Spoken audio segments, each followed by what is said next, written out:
जी कहिए, किससे मिलना है? रोनी साहब को बोलो सीआईडी वाले आए। ठीक है। सोमवार की रात को विवेक का खून हो गया और हमें तुम पे शक है। क्या बकवास कर रहे हैं आप? भला मैं विवेक का खून क्यों करने लगा? अब इस क्यों का जवाब तो तुम्हें ही देना पड़ेगा।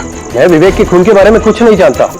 ये तो अभी अभी आप लोगों ने बताया, वो मैं जानता हूँ। देखो, ज्यादा भोलेपन का नाटक मत करो। साफ साफ बताओ, विवेक को क्यों मारा तुमने? पर मैंने विवेक का खून नहीं किया है, और वैसे भी उसके घर के बाहर सिक्योरिटी गार्ड्स थे, तो कोई कैसे उसके घर में घुसकर मार सकता है? सिक्योरिटी गार्ड्स कुछ नहीं कर पाए क्योंकि उन्हें कोई दिखाई नहीं। क्या मतलब? मतलब यह है कि एक ना दिखने वाला इंसान विवेक के घर में आया और उसने लाइट के जंक्शन बॉक्स के साथ कुछ छेड़छाड़ की, जिससे लाइट चली गई। सर, लाइट चली गई? मैं पता लगाता हूँ। नहीं मिस्टर रोनी, आप बाहर नहीं जाएंगे, अभी तो रुकिए। आपकी जान को खतरा है, ये वही खूनी हो सकता है। सिक्योरिटी! रोनी, आप हिलना मत। जी। सिक्योरिटी!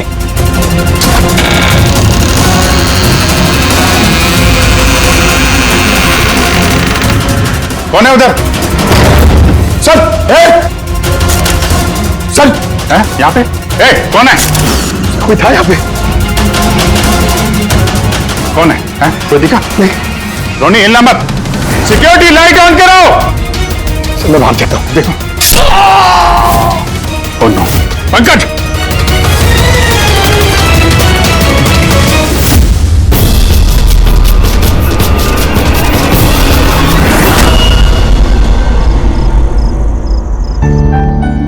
वीना, आज दिन भर सिर्फ काम काम और काम ही रहा है। शरीर भी थक गया है, पूरी बॉडी दर्द दे रही है। विवेक, 24 घंटे सोचोगे तो बॉडी तो पेन होगा ना? अब इतना बड़ा बिजनेस करना है तो सोचना तो पड़ेगा ही ना।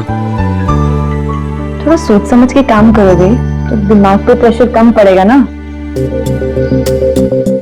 ये कोई गुड्डे गुड्डियों का खेल नहीं है जो चुटकी बजाते ही काम शुरू हो जाए और चुटकी बजाते ही खेल खत्म।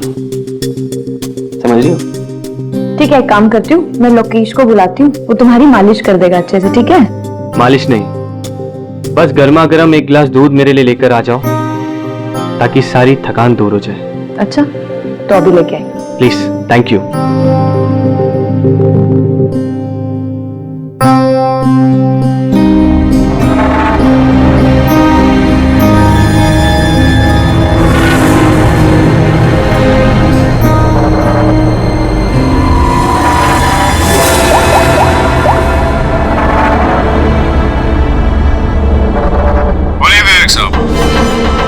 सब ठीक ठाक है?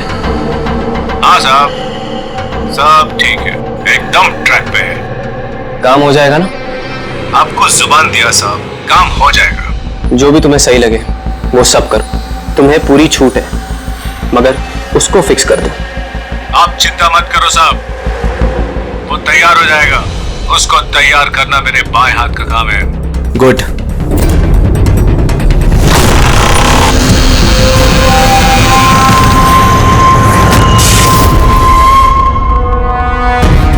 ये लाइट्स को क्या हो गया? वीना, वीना तुम हो? वीना, तुम बोलती क्यों नहीं? ये लाइट्स कैसे चली गई? लोकेश, वीना, कौन है? कौन है यहाँ पे? वीना, मजाक मत करो। देखो देखो, मैं अंधेरे से नहीं डरता। विवेक साहब! विवेक साहब! विवेक साहब! लोकेश! वीना! लोकेश, जल्दी आओ, कोई है कमरे में। विवेक साहब! विवेक साहब, दरवाजा खोलिए! विवेक साहब! विवेक साहब!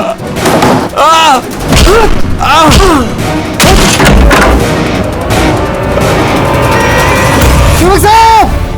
मालकिन! विवेक साहब! विवेक साहब! विवेक साहब! मालकिन!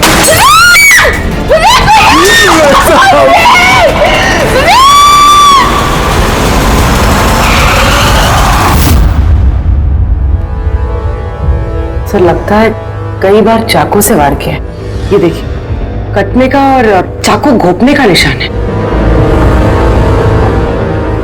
घाव के पैटर्न देख के लगता है कि ये घाव चाकू के नहीं है, किसी और चीज से खून किया गया है। ऐसा क्यों लगता है सर आपको? ये देखो, ये जो घाव के पैटर्न देख रहे हो एकदम बराबर बराबर है, एक ही साइज के, और ये ज्यादा गहरे नहीं है। अगर चाकू का घाव होता तो बड़ा होता, गहरा होता, और ऐसे पैटर्न में नहीं बनता। मतलब सर चाकू जैसा ये कोई छोटा हथियार है और उसे बार बार मार के खून किया। लगता तो ऐसे ही है। आप कहाँ थे आप जब ये खून हो? साहब मैं नीचे अपने कमरे में था। जब विवेक साहब की चीखने की आवाज सुनी तो मैं दौड़ के ऊपर आया। साहब मैंने दरवाजा खोलने की बहुत कोशिश की, लेकिन दरवाजा अंदर से बंद था। विवेक साहब अंदर से जोर जोर से चिल्ला रहे थे, इसलिए मैं दरवाजा तोड़ के अंदर गया और मैंने देखा कि जब दौड़ के अंदर आए तो आपने खूनी को नहीं देखा है फिर? यही तो अजीब है साहब, खूनी दिखा ही नहीं। दरवाजा बंद था अंदर से? हाँ साहब।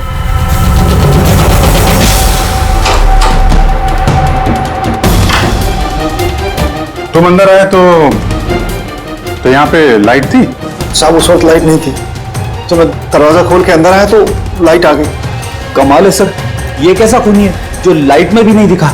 कहीं ये आत्मा। ये भी तो हो सकता है कि जब कमरे में अंधेरा था उसी वक्त खूनी दरवाजे से बाहर गया। साहब ऐसा बिल्कुल नहीं हो सकता। साहब अगर खूनी दरवाजे से अंधेरे में भी गया होता तो मुझे जरूर दिखा होता। मेरी आंखें बिल्कुल ठीक है साहब। कमरे से बाहर जाने का और कोई रास्ता तो दिख नहीं रहा है। वही तो, कमरे से बाहर जाने का एक ही रास्ता है, वो है ये दरवाजा। दरवाजा अंदर से बंद था और लोकेश ने ये दरवाजा खोला, और इसने तो यहाँ पे खूनी को देखा नहीं। कमाल है।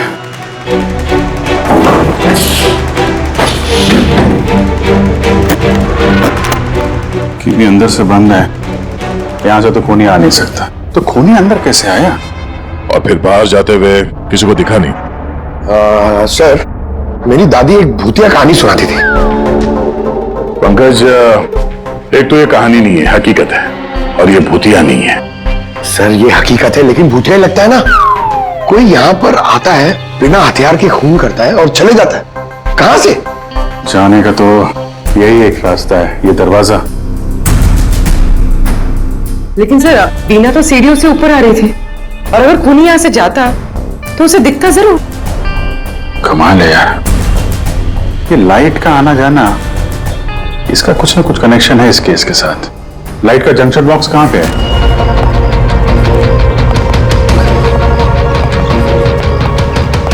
सर यही जंक्शन बॉक्स है।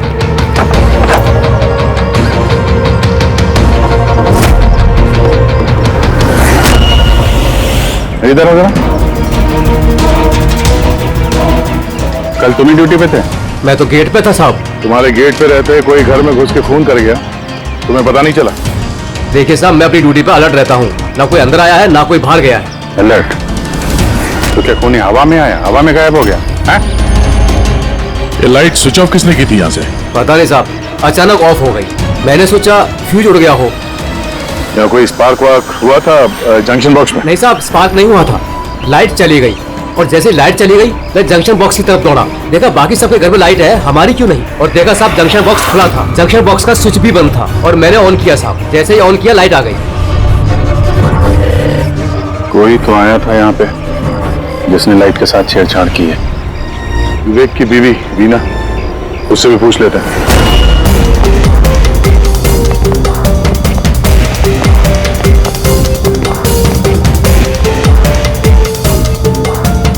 वीना जी, हमें मालूम है ये बड़ा मुश्किल समय है आपके लिए, पर हम लोग भी थोड़े हैरान हैं कि यहाँ पे सबके रहते हुए विवेक का खून हो जाता है और किसी ने भी खूनी को देखा नहीं। सर इस बात का जवाब मेरे पास भी नहीं है। मैं खुद हैरान हूँ, खूनी कहाँ से हवा बनकर आया और कहाँ चला गया। मैं मेरे बच्चों को क्या जवाब दूंगी सर, उन पर क्या बीतेगी। हिम्मत रखो, समय के साथ साथ बच्चे भी समझ जाएंगे। आप कौन है? सर मैं विवेक का बिजनेस पार्टनर हूँ। मेरा नाम राकेश है और मैं अभी जापान से लौटा हूँ। किस सिलसिले में जापान गया था? सर एक बिजनेस के मामले में गया था। क्या बिजनेस क्या करते हैं? सर विवेक और राकेश एक जापान में ऑयल बेसिन का बिजनेस शुरू कर रहे थे। जापान की सी में जॉइंट वेंचर था इंडिया और जापान में। दोस्त तो गया ही, पता नहीं अब इस कंपनी का क्या होगा? विवेक की किसी से कोई दुश्मनी थी क्या, या आजकल कुछ स्ट्रेस में हो, कोई धमकी भरे फोन, ऐसा कुछ? नहीं सर, कभी किसी की धमकी या फिर कुछ ऐसा उन्होंने नहीं बताया, लेकिन वो जापान की डील को लेकर काफी टेंशन में रहते थे। किस तरह की टेंशन? डील होगी भी या नहीं। लेकिन सर एक बात और थी। क्या? सर कुछ दिन पहले विवेक एक बहुत अजीब आदमी से मिले थे। अरे आप चिंता मत करो, आपने मुझ पर भरोसा किया, अपना वादा पूरा किया, अब मैं भी आपका वादा पूरा करूंगा। पुलिस को भनक भी नहीं होनी चाहिए। साहब पप्पन नाम है मेरा, मुझ पर भरोसा है ना? विश्वास है इसलिए काम दिया है तुम्हें। बस अब पप्पन का कमाल देखो। पप्पन? देखिए, जैसा आपने बताया उससे तो यही लगता है कि ये पप्पन कोई पुराना मुजरिम है, और हर मुजरिम का रिकॉर्ड है हमारे पास। आप उसकी फोटो देखेंगे तो पहचान लेंगे? जी सर। ठीक है, फिर तो जल्दी इस पप्पन का पता चल जाएगा, और उसने क्या किया था वो भी।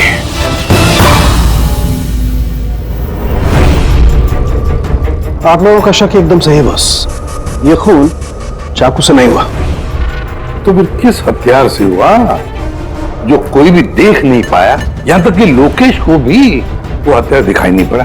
हाँ बॉस, हथियार भी नहीं नजर आया, और कमाल की बात है खूनी भी दिखाई नहीं दिया। ये तो पहली हो गई, खून हुआ, खून ही नजर नहीं आया। घाव चाकू जैसे हैं लेकिन खून चाकू से नहीं हुआ। पहेली तो है अभिजीत, और इस पहेली को सॉल्व करने के लिए आप लोगों को कड़ी मशक्कत करनी पड़ेगी।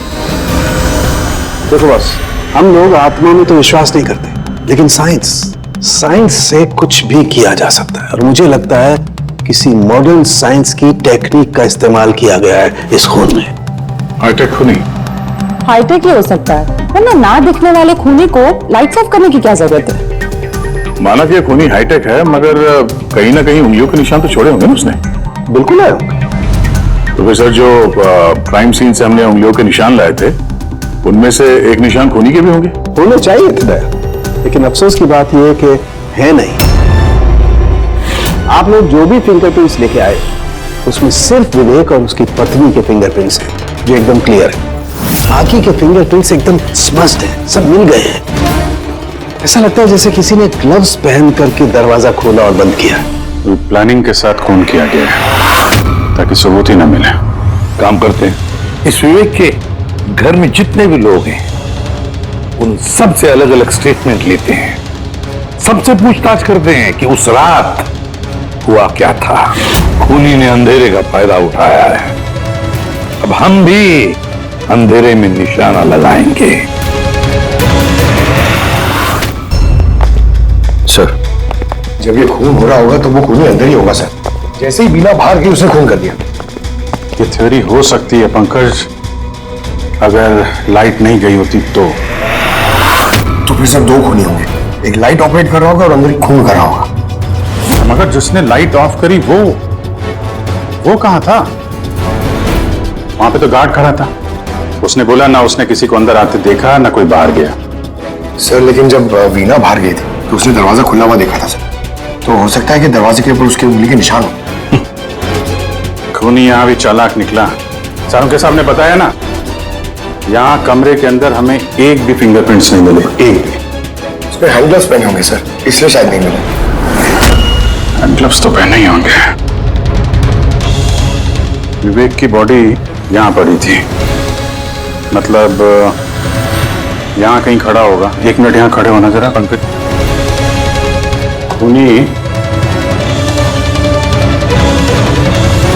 खूनी जब अंदर आया तो दरवाजा खुला हुआ था। जैसे ही लाइट गई, खूनी अंदर आया, उसने दरवाजा बंद किया, अंधेरे में उसने विवेक का खून कर दिया। क्योंकि जब मुकेश आया था तो ये दरवाजा अंदर से बंद था। हाँ सर, खूनी अंदर ही होगा सर। करेक्ट। और जैसे ही लोकेश दरवाजा खोल के आया, खूनी चुपके से यहां से निकल गया।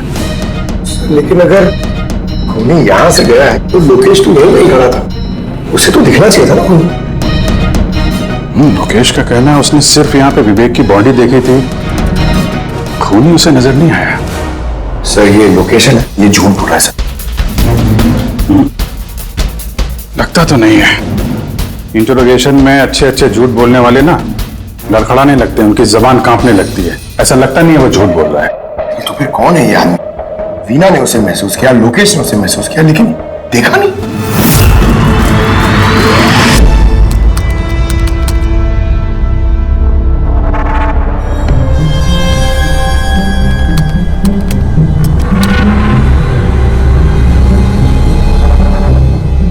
सर मरने से पहले विवेक ने जिस नंबर पे फोन किया था वो नंबर एक दिन पहले चोरी हो गया था और अब वो अनअवेलेबल आ रहा है। अनअवेलेबल है तो जो पप्पन का होगा दया, पप्पन का नंबर होगा। क्या पता चला उसके बारे में? सर पूरी ट्रेस कर रही है, उसका क्रिमिनल रिकॉर्ड भी चेक कर रही है सर, बहुत जल्द पता चल जाएगा। यही है, यही है सर। हाँ सर ये देखिए सर, हमारे रिकॉर्ड्स में तो कई सारे पप्पन हैं, लेकिन वीना के बताए अनुसार ये वही आदमी जिसकी हमें तलाश है। सर ये वही आदमी है जिसे मैंने विवेक के साथ देखा था। हमारे रिकॉर्ड के हिसाब से तो ये मुजरिम बहुत ही खतरनाक है सर, खूनी है। और अगर विवेक ने इसे पैसे दिए हैं तो जरूर खून किया होगा इसने। और अभी ये बेल पे बाहर है और पुलिस स्टेशन पे हाजिरी देने के लिए जाता है रोज। कौन से पुलिस स्टेशन में जाता है ये हाजिरी देने के लिए?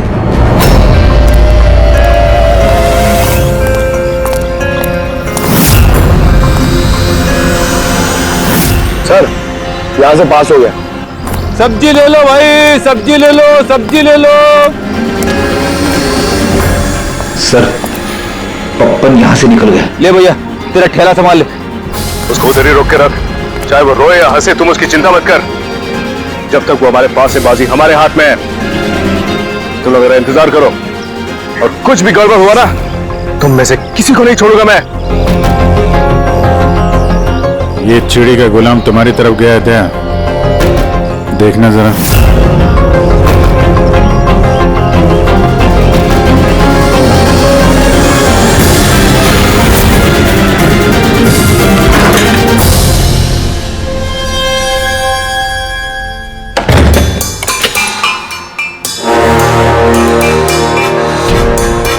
कैसा लगा हमारा इनविटेशन भरत साहब? देखो देखो आप लोग जो कोई भी हो, मुझे और मेरे बेटे को छोड़ दो। मैं आप लोगों से रहम की भीख मांगता हूँ। रहम। Okay fine. एक काम करो, मुझे तुम यहाँ पर रोक लो, लेकिन मेरे बेटे को छोड़ दो। मुझे ना तो तुम चाहिए ना तुम्हारा बेटा। मैं चाहता हूं कि तुम विवेक सर की बिड पास करो। विवेक सर खुश तो मैं खुश। ये पॉसिबल नहीं है। मैं इंडियन मिनिस्ट्री में एक एम्प्लॉय हूँ। माना कि सारे कॉन्ट्रैक्ट मेरे जरिए पास होते, लेकिन मैं ऐसे किसी कंपनी का कॉन्ट्रैक्ट कैसे पास करवा दूं सर? मिस्टर भरत, तुम ना मामले की गंभीरता को नहीं समझ रहे हो। तुम्हारे बेटे के साथ क्या हो सकता है ये तुम सपने में भी नहीं सोच सकते। सपने में तुम भी नहीं सोच सकते कि अब तुम्हारे साथ क्या होने वाला है। सर मैं मिनिस्ट्री की तरफ से काम कर रहा था। जितनी भी सील बिड इंडियन फर्म्स की तरफ से होती है उसका इंचार्ज था मैं। चीनी या जापानी कंपनी के पास अपने देश में नीलामी का कार्यालय था, लेकिन सभी भारतीय बोलियां उनके पास आई। किसी विदेशी कंपनी को भी कॉन्ट्रैक्ट मिला था क्या? नहीं सर, इसके बारे में सभी की कॉमन राय थी, क्योंकि भारतीयों के पास चीप लेबर और रॉ मटेरियल इजीली अवेलेबल था, इसलिए दूसरी विदेशी कंपनियों को कॉन्ट्रैक्ट मिलना मुश्किल था सर। सर इस नीलामी का चक्कर तो समझ में आ गया। इस विवेक ने नीलामी को अपने फेवर में करने के लिए इनके बेटे को किडनैप किया, मगर विवेक को किसने मारा होगा और क्यों? ये काम तो जरूर किसी इंडियन कंपनी का ही है जो विवेक का कॉम्पिटिटर था। इसी चक्कर में हुआ ये सब। वो लिस्ट लाए ना आप जो विवेक के अलावा इंडियन मीडियर्स थे? ये सर, जैसा आपने कहा था आपके अकॉर्डिंग ये मैंने लिस्ट तैयार की है। Thank you. कार्तिक, विवेक, इन दोनों के अलावा राकेश, प्रमेश, शिवानी, रोनी और नवीन। अच्छा भरत जी, इनमें से आपको कौन लगता है जो विवेक के खिलाफ बोली लगाने वाला सबसे ज्यादा? सर यानी ऐसा कोई आदमी जो विवेक के ये बिड जीतने से दुखी हो या फिर उसे कोई नुकसान हो? सर ऐसे तो दो लोग हो सकते हैं, रोनी और नवीन। रोनी और नवीन, तो फिर मिल लो, इस रोनी और नवीन से पूछताछ करो उनसे, पता तो चले है कौन ऐसा जो बिना दिखे भी खून कर सकता है।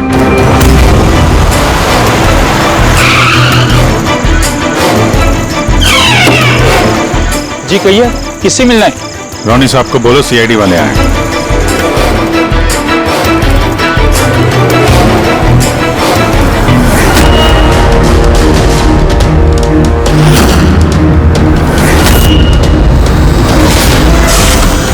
सर लाइट चली गई? मैं पता लगाता हूँ। नहीं मिस्टर रोनी, आप बाहर नहीं जाएंगे, अभी तो रुकिए, आपकी जान को खतरा है, ये वही खूनी हो सकता है।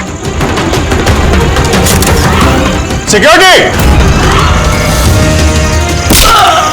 रोनी आप हिलना मत। सिक्योरिटी! सर यहाँ कोई है? कोई है? सर यहाँ कौन है इधर? कौन है? मिस्टर रोनी आप हिलना मत। सर मैं देखता हूँ, देखो। पंकज! ओह नो, रोनी! साहब सबको क्या हुआ? एक मिनट, He's no more. बाहर जाते हुए कोई दिखा था क्या? नहीं सर मैं वहाँ जंक्शन पे गया, लाइट ऑन की और देखा कि हमारे दूसरे सिक्योरिटी गेट के पास बेहोश पड़ा हुआ है और मैं अंदर आ गया सर। हेलो सर, हम रोनी को बचा नहीं पाए। He's dead. ऐसा कैसे हो सकता है अभिजीत? खून तुम्हारे सामने हुआ और तुम कह रहे हो कि तुमने खूनी को देखा तक नहीं? हाँ सर, पहले तो हम सुनी सुनाई बातों पे यकीन कर रहे थे, पर यहाँ तो हम लोग वहां मौजूद थे सर, कोई नहीं दिखा। मतलब विवेक के खून की जैसा? हाँ सर। ये किस तरह का खूनी है सर, जो है मगर दिखाई नहीं देता? वही तो, पर इतना पक्का है कि मैंने वहां पे कुछ शैडो जैसी देखी थी, कुछ अजीब सी, एक्सप्लेन करना मुश्किल हो रहा है मगर। सांके यार, फोटो से कुछ पता चल रहा है तुझे? बॉस लगा हुआ तो हूँ, शायद कुछ हाथ लग जाए, लेकिन एक बात पक्की है, ये खून भी वैसे ही हुआ है जैसे इससे पहले को खून हुआ है। ये देखो, बस ये देखो, यहाँ फोटो में ये हल्की सी रोशनी में ये कुछ आकृति दिखाई दे रही है, शैडो जैसी, बिना आकार के।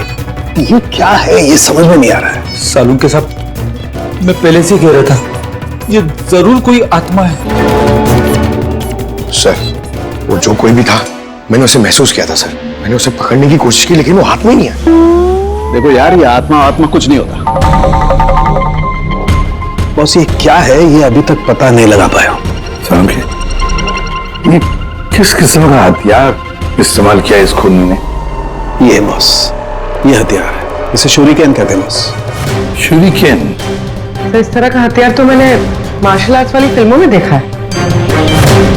अरे इसे तो वो निंजाज यूज करते हैं, वो निंजा?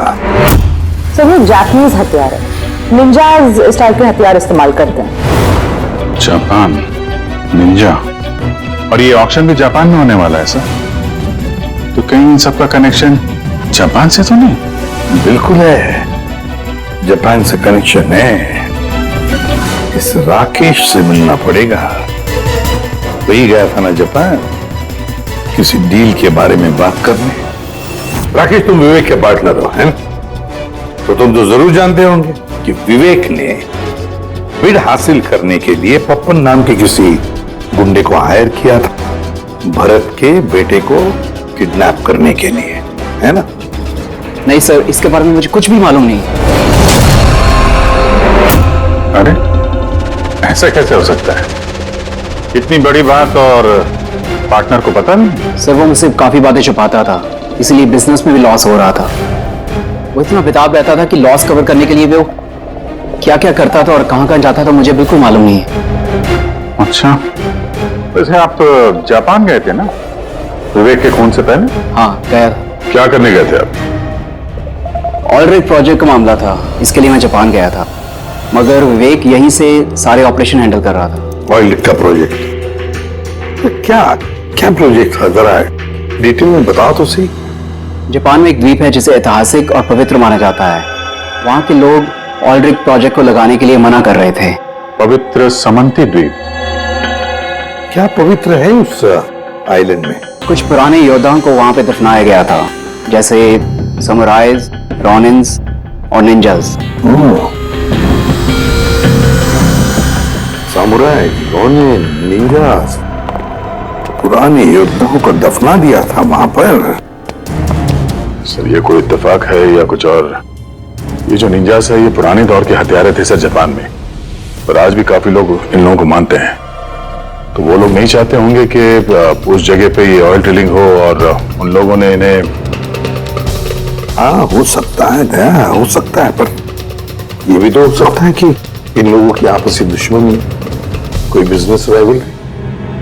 सर ये नवीन तो नहीं हो सकता, क्योंकि जब दूसरा खून हुआ तब मैं और पूरी उसी के साथ थे। तो फिर ये बचे 3 बिडर्स, शिवानी, प्रमेश और कार्तिक, तीनों को बुला लेते हैं यहां पर। कार्तिक, प्रमेश, शिवानी, तो तुम 3 भारतीय थे विवेक के साथ बिड करने में जापान में, मगर डील हमारे हाथ में आई नहीं, और इसी वजह से विवेक और रोनी का खून हुआ है। कार्तिक आप कहाँ थे जब ये दोनों खून हुए? सर मैं मीटिंग में ही था, आप मेरे एम्प्लॉय से पूछ सकते हैं सर। और प्रमेश? सर मैं सामाजिक व्यक्ति हूँ, और सर इसके गवाह सर वो अफसर हैं, और सर जिस वक्त खून हुआ मैं उनका साथी था सर। तो ये भी तो हो सकता है ना कि ये खून तुम लोगों ने करवाया? सर हम क्यों खून करवाने लगे, सब अपने अपने नसीब का खाते हैं सर। और डील नहीं हुई तो क्या हुआ सर, कभी ना कोई डील तो हो ही जाएगी। वैसे आप कहाँ थे शिवानी जब ये खून हुआ? सर मैं जापान गई थी। और क्या करने गई थी आप जापान में? सर एक मजबूरी आ गई थी। मजबूरी? कैसी मजबूरी? सर कुछ विदेशी कंपनियां हमारी भारतीय कंपनियों के बारे में गलत अफवाहें उड़ा रही थी, उसी वजह से भारतीय कंपनियों को बहुत ही चिंता हो रही थी। तो हम वहां उनकी चिंता दूर करने गए थे और ये बताने गए थे कि भारतीय कंपनियां सबसे बेहतर होती हैं। और वैसे भी सर हमने अपनी बिड्स विड्रॉ कर ली थी, तो फिर हम क्यों मारेंगे उन्हें? और बिड्स विड्रॉ करने की कोई खास वजह? सर वजह सर ये थी कि हम लोग अपनी जिंदगी में सर टेंशन नहीं चाहते हैं, और सर हम लोग किसी भी तरह का कोई रिस्क नहीं चाहते हैं। सर हम लोग को सर जो भी मिल रहा है सर हम उतने में खुश हैं।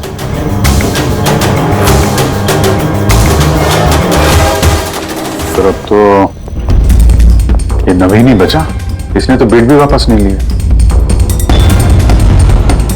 तो कहीं नवीन ने तो नहीं ये सब किया? तो फिर ये भी तो हो सकता है कि अगला शिकार नवीन ही हो। नवीन, तुमने बिड क्यों नहीं कैंसिल की जब सारे लोग पीछे हट गए थे?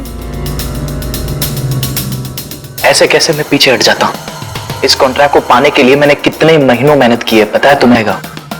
मुझे लगा कि अगर ये कॉन्ट्रैक्ट मेरे हाथ में आ गया तो मेरी सारी दुनिया बदल जाएगी।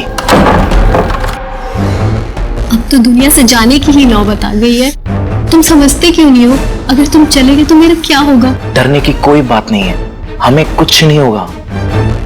सीआईडी की पूरी टीम हमारे साथ है। अरे सीआईडी वालों के सामने वो मार के चला गया, और सीआईडी वाले क्या किए? कुछ नहीं कर पाए वो। सीआईडी की टीम पे भरोसा रखो तुम, हमें कुछ नहीं होगा। पंकज तुम्हें पता है ना हमें क्या करना है? नो वरी, आई नो, मैं आता हूं।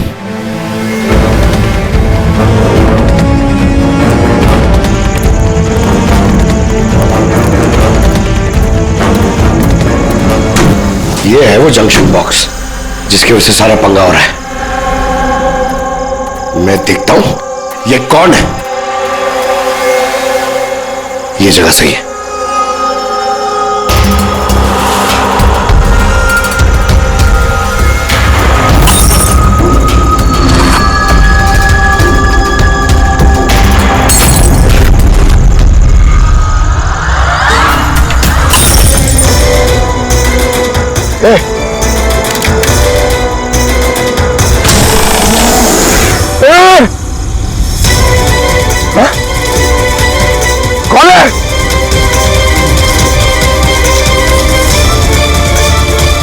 मारा।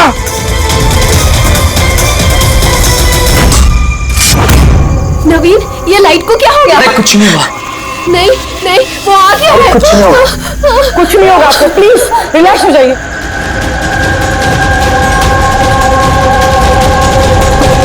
रिलैक्स हो जाइए। नवीन, सामने आओ, वो तुम्हें मार डालेगा। अरे नहीं। कौन है यहाँ पे?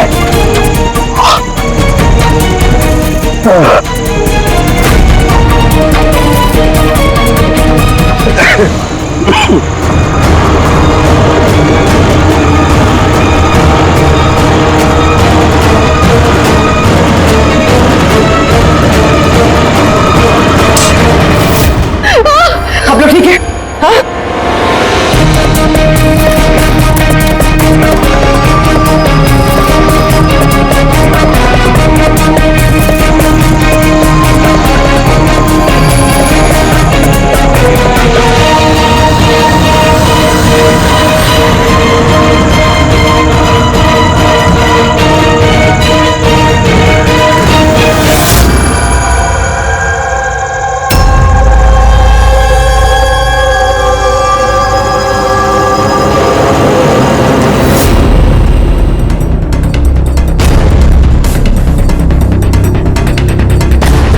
सर, मैंने वहां पर 6 गोलियां चलाई थी। उनमें से 5 गोलियां तो मिल गई, मगर एक गोली उस खूनी को जरूर लगी है। एक गोली खूनी को लगी है तो पुलिस तुम यकीन नहीं सब कैसे कह सकती हो कि 6 में से एक गोली खूनी को लगी है? क्या वहां पे कोई खून वगैरह गिरा था? नहीं सर, खून तो नहीं था वहां पर, लेकिन गोली लगने की आवाज जरूर आई थी। अगर गोली लगी है तो खून तो निकलेगा ही। घर के अंदर ना सही तो घर के बाहर कहीं मिला? नहीं सर, हमने अच्छे से चेक किया था, वहां पर खून था ही नहीं। हो सकता है सर खूनी ने बुलेट प्रूफ वेस्ट पहन रखी हो। और सर, ये भी तो हो सकता है कि ये काला कपड़ा उस बुलेट प्रूफ वेस्ट का टुकड़ा हो। कि इस काले कपड़े के टुकड़े से कुछ पता चल रहा है तुझे? नहीं बॉस, इस कपड़े पर से भी खून के ट्रेसेस तो नहीं मिले। खून के अलावा कुछ मिला तुझे? हाँ, ये कपड़ा इतना काला है कि विश्वास नहीं होता है। इस पर से कोई भी रिफ्लेक्शन हो ही नहीं सकता है। रिफ्लेक्शन नहीं हो सकता? मतलब ये फ्रेडी कि जब आप किसी भी चीज पर लाइट डालते हैं तो वो लाइट थोड़ी सी रिफ्लेक्ट होके आपकी आंखों में आती है। इसी से पता चलता है कि क्या चीज है, उसका कलर क्या है, ये सब कुछ। लेकिन इस कपड़े पर अगर आप लाइट डालेंगे तो रिफ्लेक्ट होगी ही नहीं। इस कपड़े पे लाइट मारेंगे तो ये कपड़ा दिखेगा नहीं ना। मैं दिखाता हूं, ये देखो, ये यहां पर ये लाइट है। अब हम इसे ट्रैवल करते हैं इस कपड़े पर और ये देखो लाइट गायब। माय गॉड, मतलब इस कपड़े ने सारी की सारी लाइट एब्जॉर्ब कर ली। और ये देखो, कपड़े से बाहर आए तो फिर से लाइट दिखाई देना शुरू हो गई। अजीब कपड़ा है, पूरी लाइट एब्जॉर्ब कर लेता है। पता ही नहीं चल रहा था कपड़ा है कि नहीं। के नवीन की जान को खतरा है, जो भी है जल्दी बता दे। बॉस, मैं जानता हूं कि ये क्या है और खून कैसे हुआ है।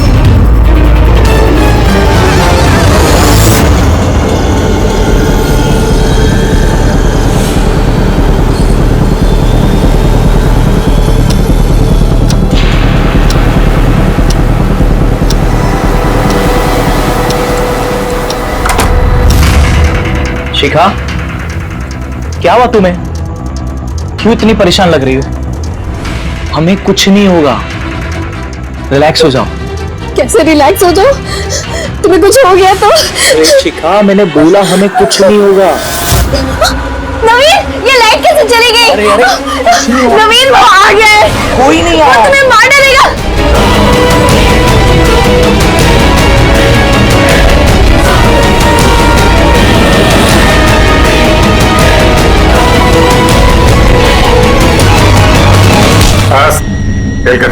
एक गिलास दूध अपने हाथों से लेकर आ जाओ, सारी थकान दूर हो जाएगी। अच्छा, अभी लेकर आती हूँ। Please, thank you.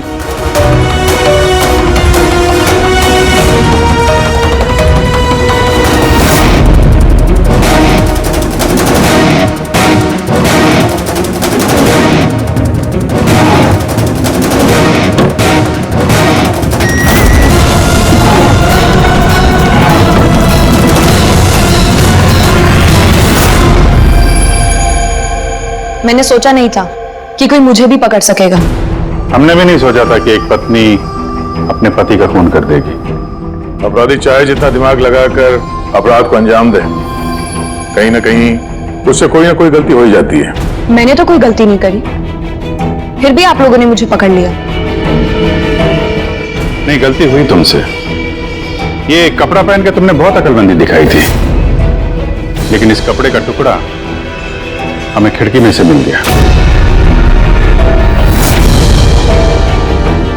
और खिड़की पे फंसा हुआ वो कपड़ा हमारे लिए सबूत बन गया और उसी कपड़े की वजह से तुम हमारी पकड़ में आ गई। ये कैसा कपड़ा है सर? मैंने इसके बारे में पहले सिर्फ सुना था बॉस। मुझे पता नहीं था कि इसका इस्तेमाल किया जा सकता है, वो भी इस तरीके से। इसे जिस जिस व्यक्ति ने बनाया उसने अपने हिसाब से इसको नाम दिया, लेकिन एक बात पक्की है, ये दुनिया की सबसे ज्यादा काली चीज है। मैं तो कुछ समझा नहीं। सीधे तरीके से ये बात है फ्रेडी कि अगर इस कपड़े का कोई सूट बना करके पहन लेगा, वो व्यक्ति आपको दिखाई नहीं देगा तब तक जब तक कि उसके आसपास की सारी लाइट्स एलिमिनेट ना हो जाए। वो दिखाई नहीं देगा। अगर दिखाई देगा तो सिर्फ एक आकृति दिखाई देगी, एक छाया, वो भी बिना किसी रूप के। ये एक 3D से 2D में बदल जाने की प्रक्रिया है। अरे सर, कोई तो लाइट होगी जिससे ये दिखे।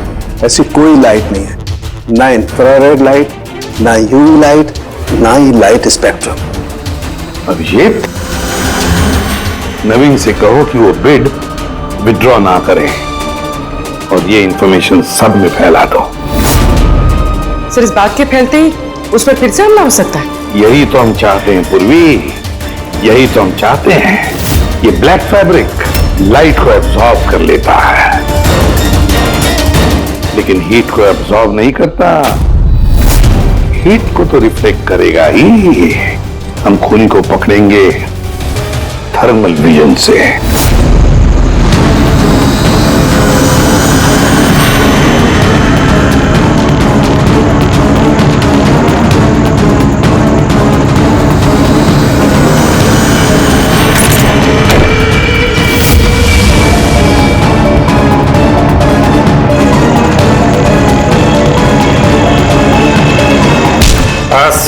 खेल खत्म। किस तरह से इस काली ड्रेस की वजह से तुम्हारा खेल खत्म हो गया?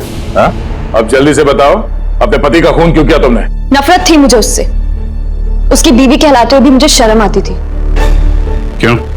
ऐसा क्या करता था वो कि तुम्हें इतनी नफरत थी? ये जो बिजनेस था मेरे पापा ने उसे दिया था। इतना बड़ा एम्पायर खड़ा करके दिया उसे, और वो उसे मिट्टी में मिलाने की कोशिश कर रहा था। गुंडों के बदौलत कॉन्ट्रैक्ट लेता था। तुम्हारा मतलब है कि वो खुद अपना बिजनेस खराब कर रहा था? कर नहीं रहा था, कर दिया था। मेरी फैमिली बैंकरप्सी की गिनती में थी। बिजनेस खराब चल रहा था तो उसे बातचीत करती, उसे समझाती, उसे जान से मार दिया। मैंने उसे बहुत समझाने की कोशिश की थी, पर वो नहीं समझा और मजबूरन मुझे ये कदम उठाना पड़ा। मुझे मेरे बच्चों के बारे में सोचना था, उन्हें तो मैं भूखा नहीं मार सकती। तो इसलिए सारा बिजनेस तुमने अपने हाथ में ले लिया? हाँ, मैंने जापान की एक कंपनी को अप्रोच किया था छिपकर। छोटे छोटे कॉन्ट्रैक्ट और पैसों के बदले मैंने तय किया कि भारतीय कंपनी कॉन्ट्रैक्ट पर कोई बोली ना लगा सके, और इसीलिए मैंने सभी बोली लगाने वालों को मारने का प्लान किया। और उन्हें मारने के लिए ऐसे हथियार का इस्तेमाल किया जो निंजास इस्तेमाल करते हैं? हाँ? हाँ। क्या मिला ये सब करके? जेल। जिन बच्चों के लिए तुमने गुनाह का रास्ता अपनाया, अब वो बेचारे अनाथ हो जाएंगे।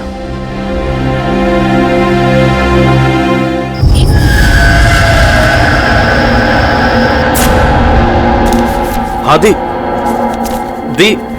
मैं बहुत ज्यादा लेट हो रहा हूँ, आपसे बाद में बात करता हूँ। क्यों? कहाँ जा रहा है? हाँ दी, मैंने आपको बताया तो सही, मुझे एक्चुअली नॉर्थ अमेरिका के एक रेन फॉरेस्ट में फोटोग्राफर का असाइनमेंट मिला है। उसी सिलसिले में मुझे अर्जेंट जाना पड़ रहा है दी। आप प्लीज क्यों, क्या, ये सब बाद में पूछना दी। क्या छिपा रहा है? जल्दी बता। अरे दी, मैं आपसे कुछ क्यों छिपाऊंगा दी, सच सबको पता चल जाएगा। बहुत दिनों से ये सच छिपा हुआ है, लेकिन सच को जहाँ पहुंचना है ना दी, वहां पहुंच के रहेगा। ये कौन सा सच? और कौन कहाँ पहुंचेगा?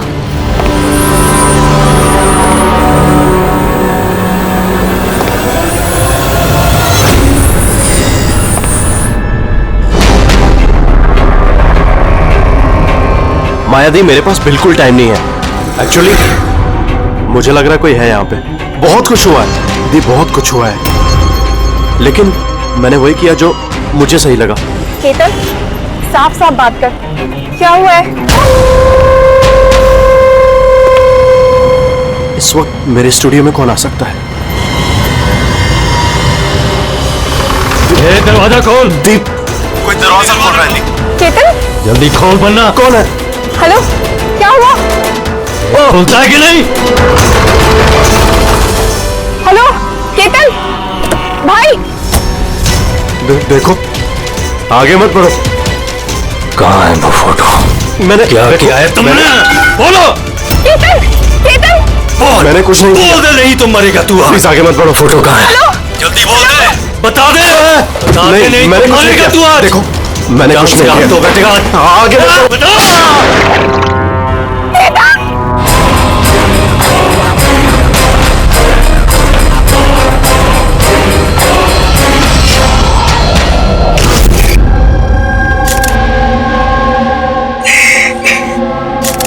आप प्लीज बैठिए।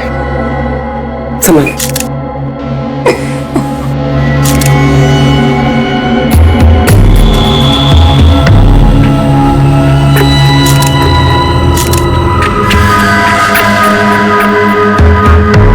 ये क्या?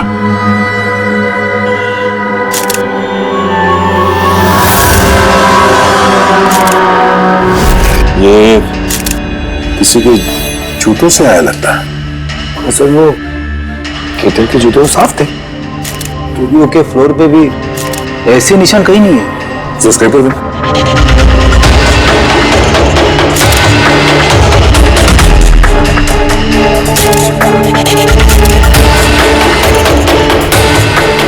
तो मिट्टी या टी-शर्ट तो नहीं लगता,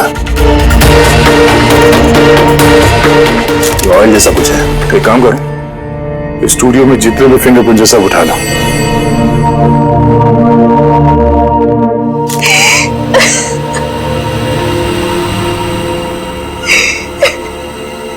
आज जी हम जानते हैं कि ये समय ठीक नहीं है पूछताछ करने के लिए, पर फिर भी आपको परेशान कर रहे हैं। जरा ठीक से याद करके बताइए, आपने ये पूरा हादसा फोन पे सुना था, तो केतन और उस दूसरे आदमी के बीच में क्या बात हुई थी? वो आते ही बुरी तरीके से केतन को मार रहा था। वो चीख रहा था, चिल्ला रहा था, चीजें इधर उधर टूटने की आवाजें आ रही थी। मैंने कुछ नहीं किया। देखो, आगे मत बढ़ो, मुझे कुछ नहीं मालूम ना। हाँ, वो कुछ फोटोज के बारे में बातें कर रहा था। सर, ये माया जो कह रही है कि केतन का खून उस वजह से हुआ है कि एक एविडेंस की वजह से। एविडेंस क्या? वो फोटोग्राफ था? सर, केतन ने किसी कपल की इंफॉर्मेशन लिख के रखी है सर, ये देखिए। कोई मनन और शामली है, जू से। सर ये देखिए, कैलेंडर पर 14 अप्रैल 2018 ये डेट मार्क की है, द एनिवर्सरी। अरे ये तो आज की डेट है। इसका मतलब है आज के दिन कुछ होने वाला था जिसके बारे में केतन जानता था। उसका मोबाइल फोन चेक करो, देखो आखिरी बार किससे बात हुई थी उसकी।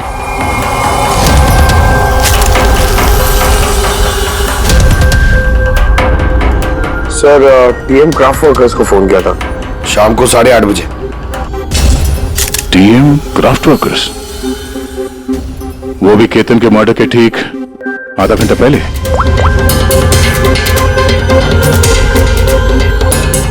Hello, TM craft workers? जी बोलिए। हाँ, केतन ने आपको फोन किया था। किसने फोन किया था? आप कौन? मैं उसका दोस्त बोल रहा हूँ। हाँ, उनका फोन तो आया था। ये पूछने के लिए फोन किया था कि उनका गिफ्ट टाइम से डिलीवर किया कि नहीं। गिफ्ट्स? कौन सा गिफ्ट? एक फोटो फ्रेम था मनन और शामली के लिए।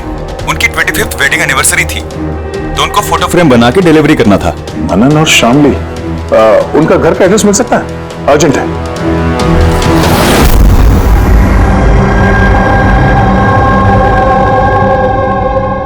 फोटो किसने भेजी? केतन? ये केतन कौन है? और इस तरह से हमारी फैमिली पिक्चर भेजने का क्या मतलब है? कैसे जानता है वो हमारी फैमिली को? अरे किसी ने कोई मजाक किया होगा। ये मजाक नहीं है। आप कौन? सीआईडी। सीआईडी? केतन नाम का एक मशहूर फोटोग्राफर था, उसका खून हो गया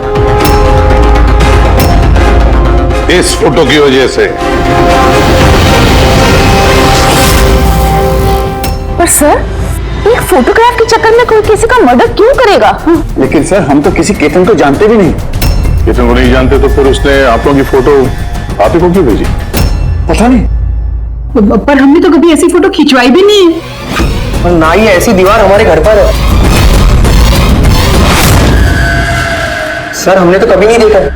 और देखिए ना सर, ये नकली फोटोग्राफ लग रहा है। आप खुद ही देखिए, इसमें दीदी है, जीजा जी है। सर खाली कुर्सी रखने का क्या मतलब है इसका? सर हमें तो लगता है कि किसी ने गलत तरीके से फोटो बनाकर हमें बेच दी है।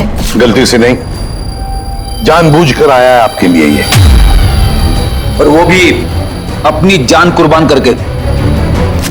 सर किसी ने मनन की फैमिली को मर्डर के चक्कर में फंसाने की कोशिश की है। वैसे आप कौन? ये हमारे फैमिली फ्रेंड मिस्टर विक्रम। अच्छा, आपके फैमिली फ्रेंड। सर इसमें ये मैसेज भी है, she is hiding, save her. शायद केतन आप लोगों से किसी को ढूंढने के लिए कह रहा है। ढूंढने के लिए?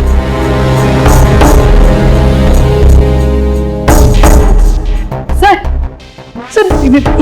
ये फोटो तो मेरी बेटी रिया जैसी लग रही है। सर पता नहीं किसका हाथ पकड़ कर खड़ी है। देखो ना, ये हमारी बेटी जैसी ही लग रही है। नहीं, ये रिया नहीं है। ये रिया नहीं है। ये येलो कलर की ड्रेस मेरी रिया नहीं पहनी थी जब वो गायब हुई। लगता है केतन रिया को ढूंढने के लिए कह रहा है। ये रिया है, देखो ना। ये रिया नहीं है। एक मिनट, कब से गायब है आपकी बेटी रिया? 12 साल। 12 साल? सर ये 12 साल के बाद कोई किसी की इंफॉर्मेशन क्यों देगा? तो रिया 12 साल से रिया गायब है। कोई ना कोई वजह तो जरूर होगी ये फोटो भेजने की। सर कोई वजह नहीं है, ये सिर्फ एक कोइंसिडेंस है। 12 साल के बाद अचानक कहां से रिया की इंफॉर्मेशन मिल गई उसे? सर देखिए, ये रिया हो ही नहीं सकती। रिया की मौत 12 साल पहले हो चुकी है। ये रिया कैसे हो सकती है? ये रिया ही है। मैंने देखो ना, ये हमारी बेटी रिया ही है। आपके पीछे पड़ी है। रिया ही, संभालिए अपने आप को। देखो तुम। अरे जाओ जल्दी।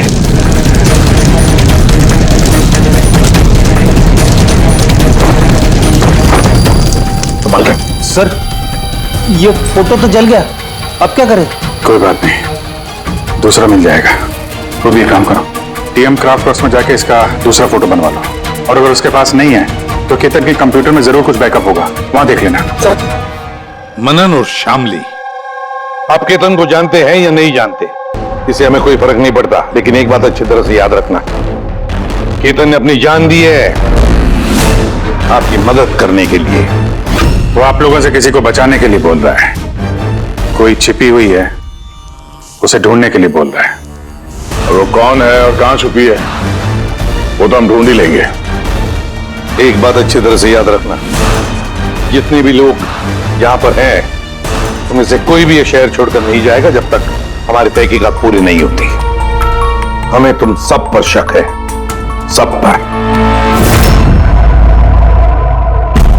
एक मिनट के लिए मनन, शामली, आयशा और विहान इनके इस नकली फोटोग्राफ को बाजू में रखते हैं और उनके पीछे जो दीवार है उन पर कंसंट्रेट करते हैं, ये फ्रेम्स और ये जो पीछे लिखे हुए नंबर्स पर। अब शामली ने इशारा किया था इस फ्रेम पर, 3 नंबर वाली फ्रेम पर, पीले रंग का फ्रॉक पहनी हुई और किसी का हाथ पकड़ा हुआ है उस लड़की ने।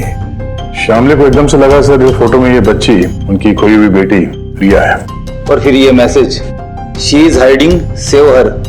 लेकिन सर विक्रम तो बार बार कह रहा था कि रिया मर चुकी है। हो सकता है ये मैसेज रिया के बारे में हो सकता है वो अभी भी जिंदा हो। बिल्कुल हो सकता है पूर्वी, बिल्कुल हो सकता है। और शायद केतन यही कहना चाहता है इन लोगों को, मनन के फैमिली को, कि शायद रिया जिंदा है और उसे मदद की जरूरत है। लेकिन सर उसे इतनी मेहनत करने की क्या जरूरत थी?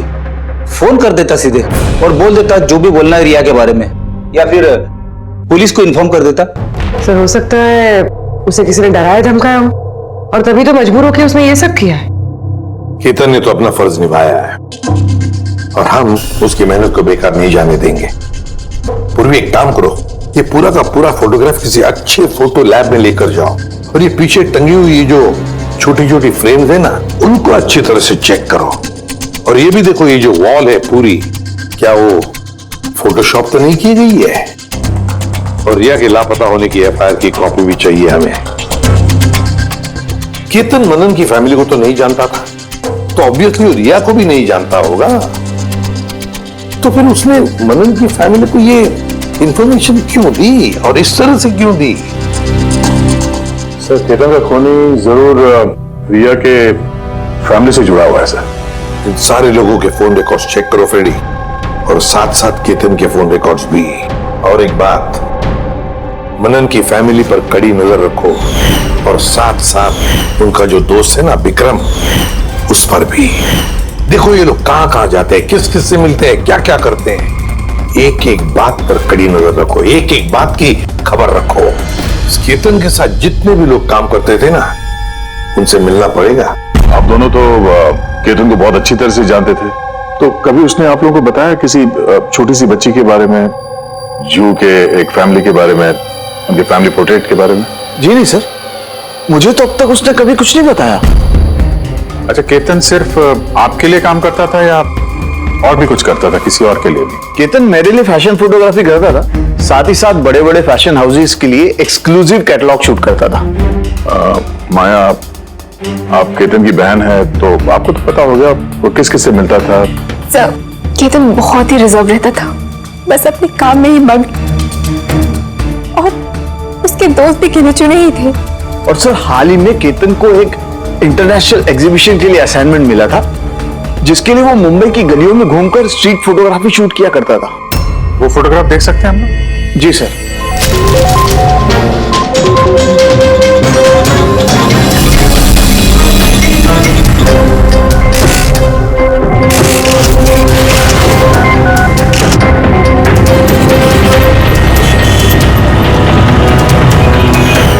इतना अच्छा पोर्टफोलियो बनाया था सर, एग्जीबिशन में सबमिट ही नहीं किया। बहुत परेशान हो गया था वो।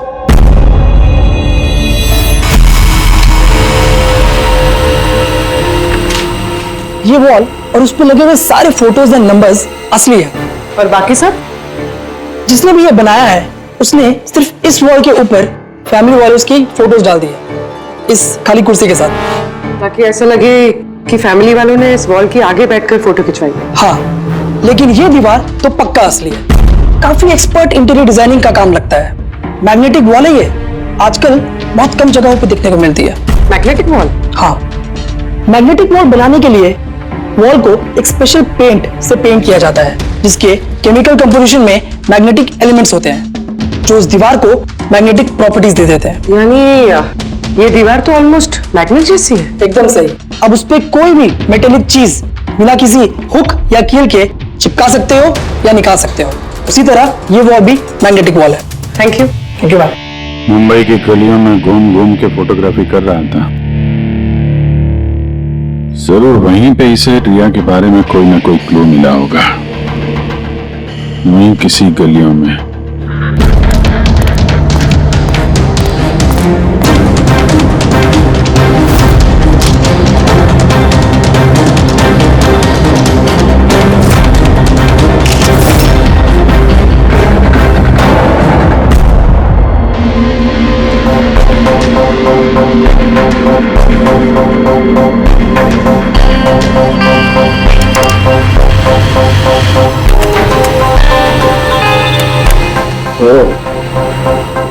ये बात है।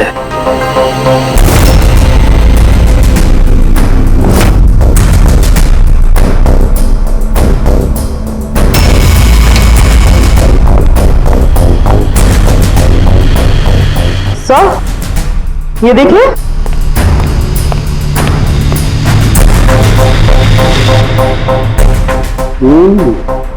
Good job Tarika. Thank you. Full time के क्या मिला? बॉस, एक खास चीज मिली है। दया, तुम्हें याद है तुमने मुझे कुछ चिकना सा पदार्थ ला करके दिया था जो तुम्हें क्राइम स्पॉट पे से मिला था, याद है? सर ये वहाँ क्राइम सीन पर मिला। ये मिट्टी या डामर तो नहीं लगता, शायद कोई ऑयल या ग्रीस हो सकता है। तुम बिल्कुल सही सोच रहे थे दया, वो ग्रीस ही है। बॉस, मुझे उस पदार्थ में ग्रीस के ट्रेसेस मिले और ये ग्रीस इतनी पुरानी है कि अब तो अपना केमिकल कंपोजिशन भी बदलने लगी। एक मिनट साहब की पुराने मतलब कितने पुराने हैं? मतलब बॉस, जिस जगह से ये ग्रीस के धब्बे मिले हैं वो जगह काफी पहले बंद हो चुकी होगी। और सर, केतन के नाक के फ्लूइड्स में से मुझे ये एक्रिलिक, नायलॉन, पॉलिएस्टर, पॉलीप्रोपिलीन, इन सब चीजों की ट्रेसेस मिले और उसके लंग्स में भी ये सारी सेम चीजें मिली हैं, fabric fibres. Nylon, polyester, olefin, acrylic, ये सब सारी चीजें तो फैब्रिक से जुड़ी हुई है।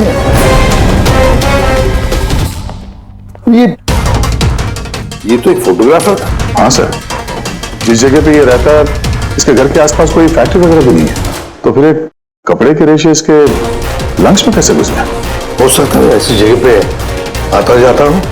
हाँ बॉस, कोई फैक्ट्री, कारखाना, मिल, और बार बार जाता होगा सर, तभी ये पॉसिबल है। बार बार जाता होगा केतन ऐसी जगह पे, पर क्यों, किस लिए? सर, शामली डिप्रेशन में चली गई है, वो घर से बाहर ही नहीं निकलती। और विक्रम और विहान मिलते रहते हैं, पता नहीं उन दोनों के बीच क्या बहस होती रहती है। और ये विहान वकीलों से जाके मिल रहा है। वकीलों से?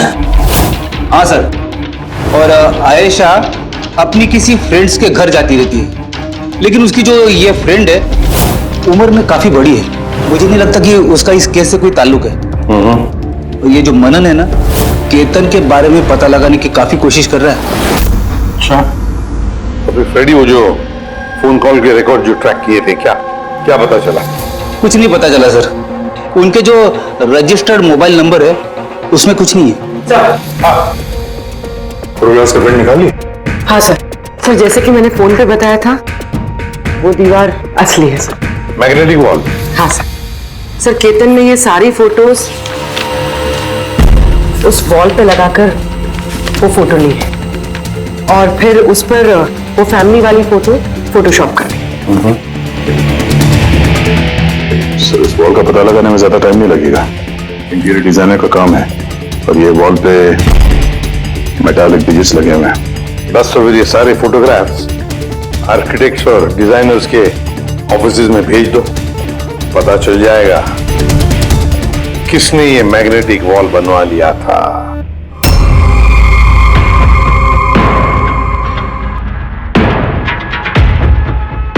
अब ये जो फैमिली बैठी हुई है, इनके पीछे जो दीवार है वो आपने बनाई है क्या? सर, एक एनआरआई इंटीरियर डिजाइनर है, वो अपने बोल्ड और क्रिएटिव डिजाइन को लेकर काफी फेमस है। हो सकता है उसी ने वो बनाई हो। ऑफ कोर्स ये मेरे ही डिजाइन्स है, मैजिक लाइफ एड लैब्स के लिए डिजाइन की थी मैंने। It's a magnetic wall. ये सारे नंबर्स मैग्नेटिक मटेरियल के हैं, जिसे बिना कोई हुक या कील के लगा भी सकते हैं और निकाल भी सकते हैं। लेकिन मेरे डिजाइन्स के हिसाब से ये सारे सीरियल नंबर्स में थे, जैसे 1 2 3 4 5 6 7 8 9 10। हाँ, मगर मैम इसमें तो नंबर्स 1 3 2 0 6 7 8 9 ये ऐसे कैसे? हाँ? सर, शायद केतन ने किया, लेकिन उसने इस वॉल की फोटो क्यों ली? ये तो अब मैजिक लाइफ एड लैब वाले ही बताएंगे। सर, यही है वो वॉल जिसकी आपने हमें फोटो दिखाई थी? हाँ सर, और वॉल पे फोटोज के जो एक्चुअल नंबर थे वो ये थे सर। फोटोज में जो भी चेंजेस थे वो केतन ने किए थे सर। केतन, ये नंबर्स तो ऑर्डर में थे ना, फिर तुमने सिर्फ 3206 को चेंज कर कर उसके नीचे स्पेसिफिक फोटोज क्यों लगाई है? कुछ नहीं, वो पजल्स बना रहा, नंबर्स और फ्रेम्स को मिला के एक इंटरनेशनल एग्जीबिशन है उसी के लिए।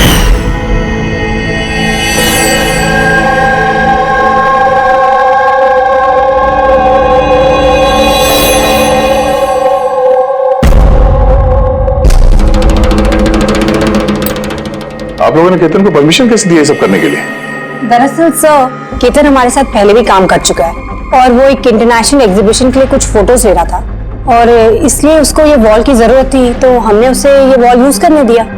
यस सर, एंड कुछ पजल की बात कर रहा था, कुछ समझ में नहीं आ रहा था सर। पजल है?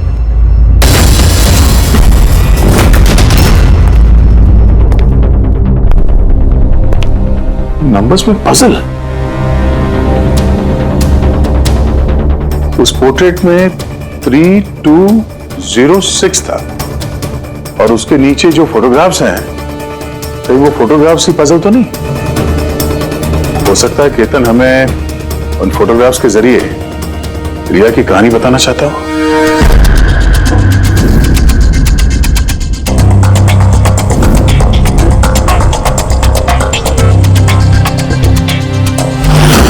तो रिया गायब कब हो गई थी?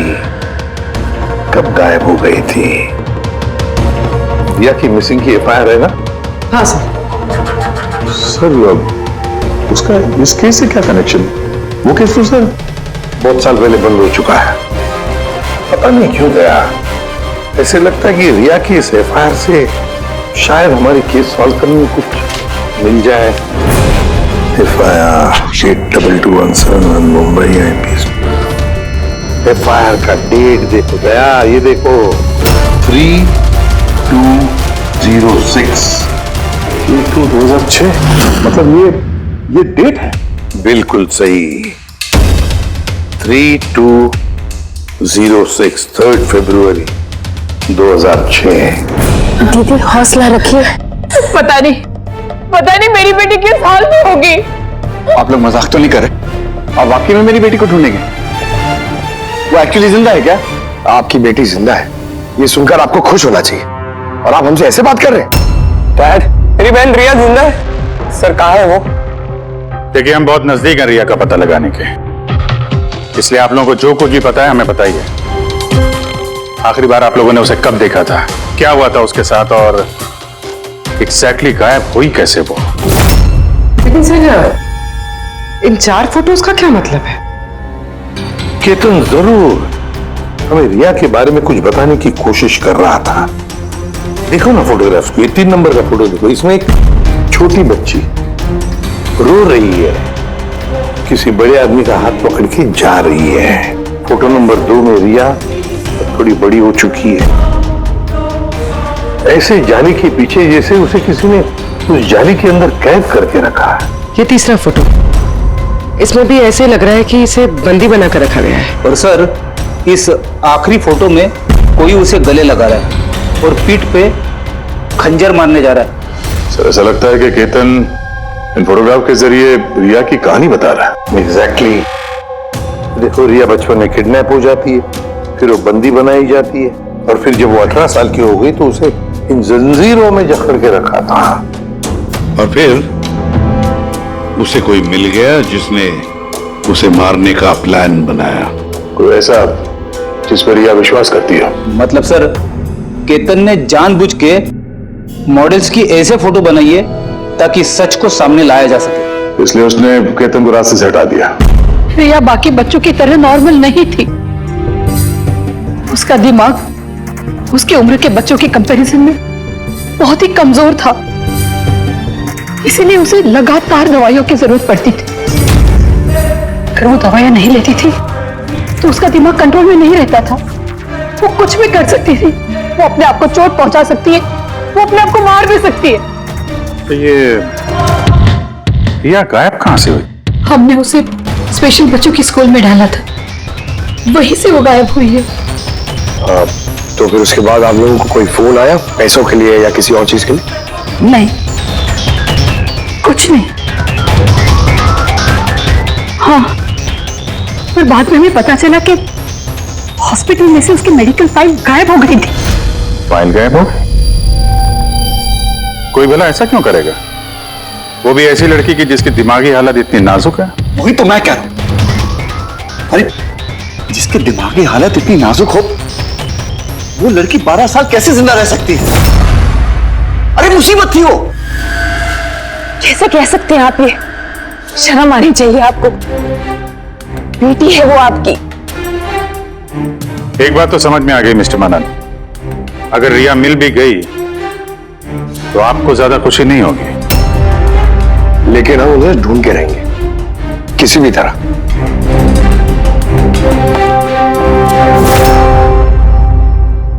दया, इस फोटो को गौर से देखो।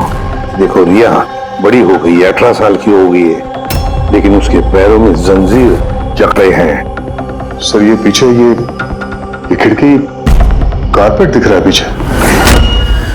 एक्रिलिक, नायलॉन, पॉलिएस्टर, पॉलीप्रोपिलीन, इन सब चीजों की ट्रेसेस मिले। ये सारी चीजें फैब्रिक से जुड़ी हुई है, कारपेट से। ये केतन फोटोज के जरिए ये बताने की कोशिश कर रहा था कि ये रिया किसी पुरानी मिल या फैक्ट्री में है। सर, चौथे फोटो में ऑयल कैन और खाली बक्से। और वो केतन के स्टूडियो में हमें ग्रीस के धब्बे भी तो मिले थे। तो शायद खूनी केतन के स्टूडियो में वहीं से जा रहा था जहां रिया कैद है।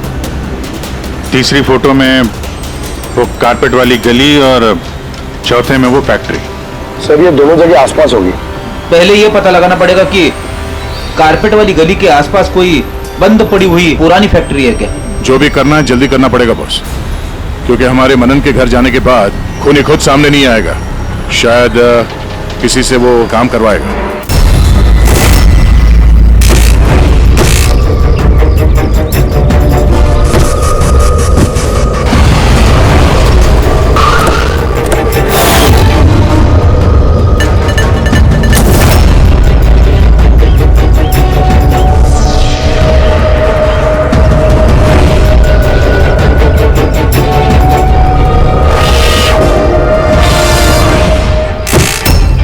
इन्होंने ही हमें पैसे दिए थे हमारी फोटो खिंचाने की।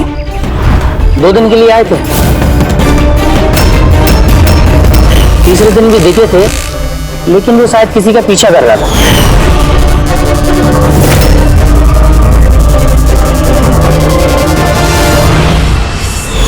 किसका पीछा कर रहा था?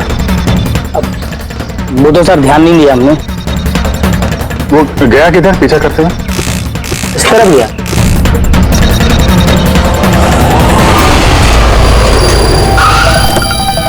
हाँ पहुंच गया हूं मैं, फिक्र मत करो, जिंदा नहीं बचेगी वो।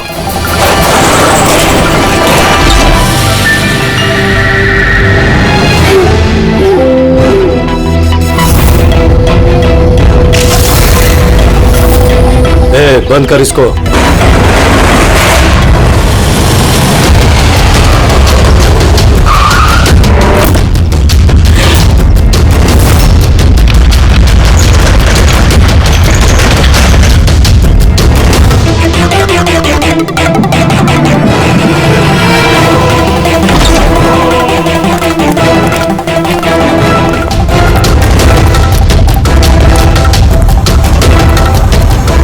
मजबूरी है, बच्ची को खत्म करना पड़ेगा। बच्ची की बॉडी को ठिकाने लगाने के बाद इस सारी जगह को आग से खत्म कर दो, ताकि किसी के हाथ में कोई सबूत ना जाए। यहाँ पे तो कुछ मिला नहीं, चलो दूसरी जगह देखते हैं।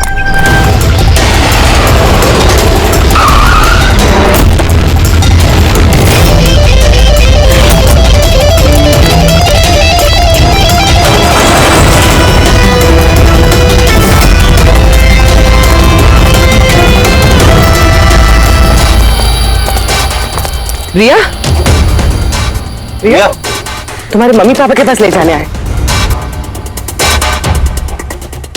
चलो। रुक जाओ।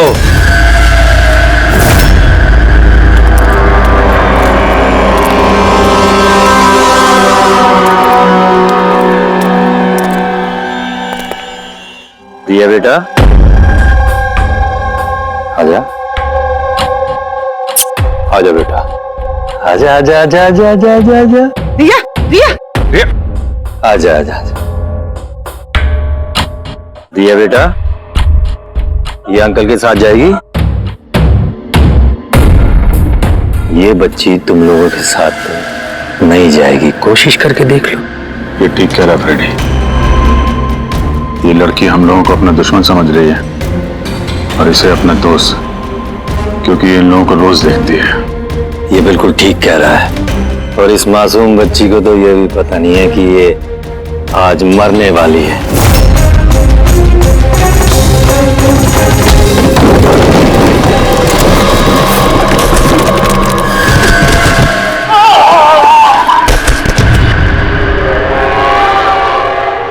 कौन हो तुम लोग?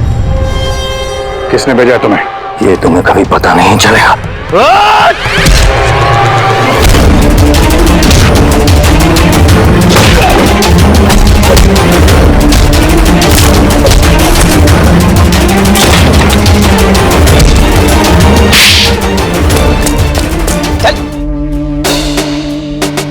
ये तो गया।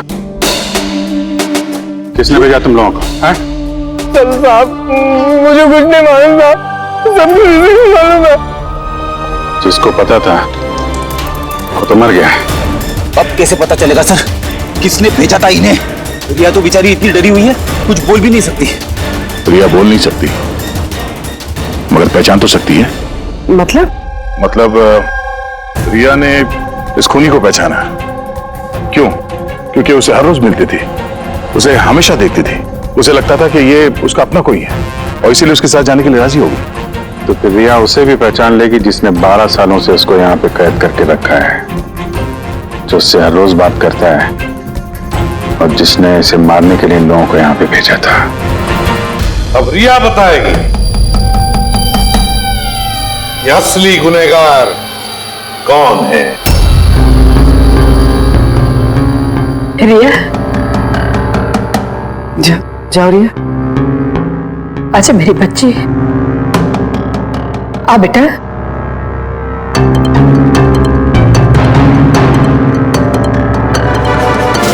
रिया,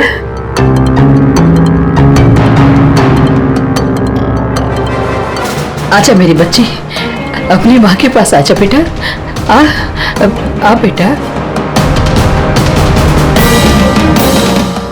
आ बेटा, आजा आजा मेरी बच्ची, अच्छा बेटा।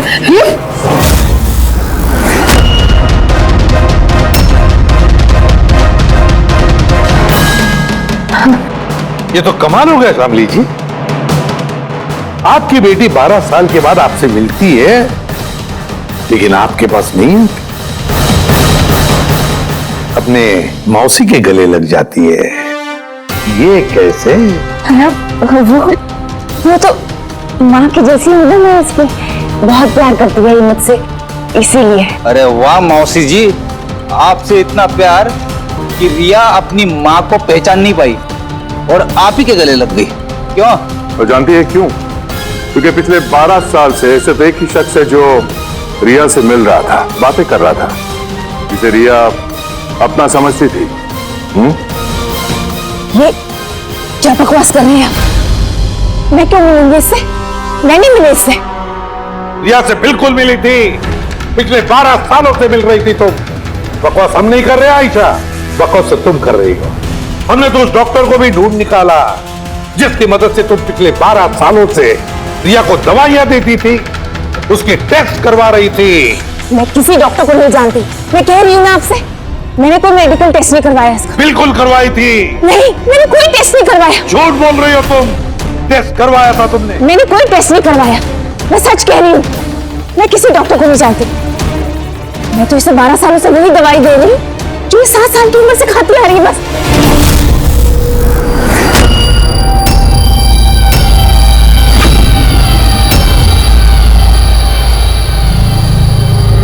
बस गई ना? हाँ? इस आदमी को आपने भेजा था रिया को मारने के लिए। उसके मोबाइल में हमें उसका नंबर मिला जो इत्तेफाक से आपकी दोस्त है। जिससे आप अक्सर मिलती हैं। आयशा, तुमने ये सब क्यों किया? विहान के लिए। मेरा डिवोर्स हो चुका था, मेरी जिंदगी का वैसे भी कोई ठिकाना नहीं था। मैं विहान को किसके सहारे छोड़ती? मुझे ऐसा लगा कि ये पूरी प्रॉपर्टी, पैसा, ये सब मेरे बेटे को मिलना चाहिए, रिया को नहीं। रिया तो वैसे भी दिमागी मरीज है। तुमने अपने बेटे के भविष्य को संवारने के लिए अपनी बहन की बेटी की जिंदगी को अंधेरे में धकेल दिया। हाँ? रिया के गायब होने के बाद मनन और शामली ने तुम्हारे बेटे विहान को गोद ले लिया। यही प्लान था ना तुम्हारा? तुम इतनी गिर गई कि तुमने एक छोटी सी बच्ची को मारने की कोशिश की। मैं उसे मारना नहीं चाहती थी, मां हूं मैं भी। मेरा यकीन मानिए, मैं रिया को चोट नहीं पहुंचाना चाहती थी। बहुत कोशिश की मैंने उसे संभालने की, लेकिन संभाल नहीं पाई और इसीलिए तुमने रिया को मारने का प्लान बनाया। ये केतन कहां से बीच में आया और उसे रिया के बारे में कैसे पता चला? केतन के साथ मेरा अफेयर चल रहा था। भले उम्र में वो मुझसे छोटा था, पर मैं उसकी मदद करती थी। काफी बार मैंने उसे पैसे दिए उसके काम के लिए। सिर्फ बॉयफ्रेंड था? उसने तो तुमसे दिलो जान से प्यार किया। क्या पहले इसका कसूर था? तो तुम्हारा बॉयफ्रेंड था तो तुमने उसे मारा क्यों? वो उस कारपेट वाली गली में एक दिन फोटोशूट कर रहा था। बाई चांस उसने मुझे देख लिया और मेरा पीछा करते करते वो रिया तक पहुंच गया। मैंने उसे बहुत डराया, बहुत धमकाया, यहां तक कहा कि मैं उसका करियर बर्बाद कर दूंगी। लेकिन नहीं, शायद उसमें इंसानियत जाग रही थी, इसलिए मुझे उसे मरवाना ही पड़ा। वाह, बहुत खूब। कैसी मां हो तुम? 12 साल से एक मासूम बच्ची को अपनी माता पिता से दूर रखा। क्या मिला तुम्हें? हा? भूल गई तुम कि देर से ही सही सच्चाई तो सामने आ ही जाती है। अपने स्वार्थ के लिए बहुत बड़ा जुर्म किया है तुमने। कानून तुम्हें कभी माफ नहीं करेगा। कड़ी से कड़ी सजा होगी तुम्हें, कड़ी से कड़ी सजा। इस तरह के और भी एपिसोड देखने के लिए हमारे चैनल को सब्सक्राइब करें और बेल आइकन दबाना ना भूलें।